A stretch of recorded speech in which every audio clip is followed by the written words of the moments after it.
another insane AI feature coming in DaVinci Resolve 21. This one is called blemish removal. Is it better compared to what we were doing with object removal? Let's give it a shot. All right, guys, let's go for it. And this is probably going to be a quick video because this is really easy.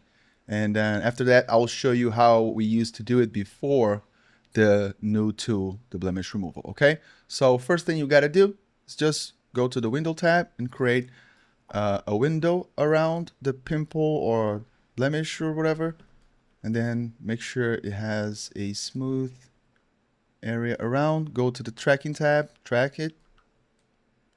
Let's see if the tracking turns out okay. That's good enough.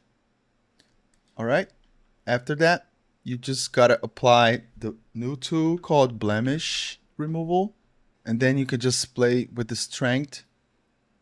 You know, this is not global blend, okay? This is actually the strength of the tool. The global blends in the bottom, okay? So let's park around here. So yeah, that's before, after. Pretty good, huh? That's crazy, man. That's crazy. Look at that. See the tracking?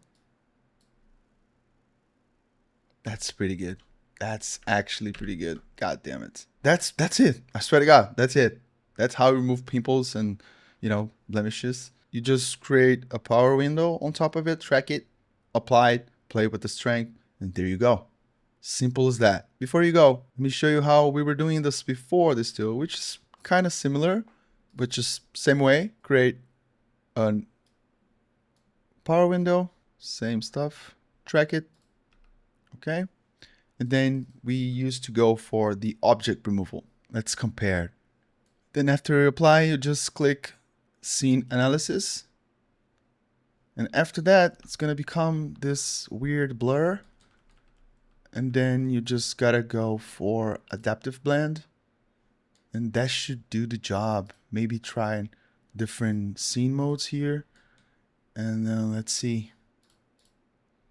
You see, it's not as optimized as the new tool, but you can play around with the global blend a little bit, try to get that texture back.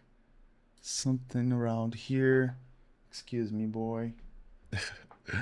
So here is the object removal, and here is the blemish removal. You see the surroundings are way more blended in. You have more blur in here. You see there's a blur. And then in here, you still have a little bit of texture, you know. I'm not sure if it's going to be fully noticeable, but it's definitely way better to use the new tool. And yeah, that's pretty much it. Hope you guys like it.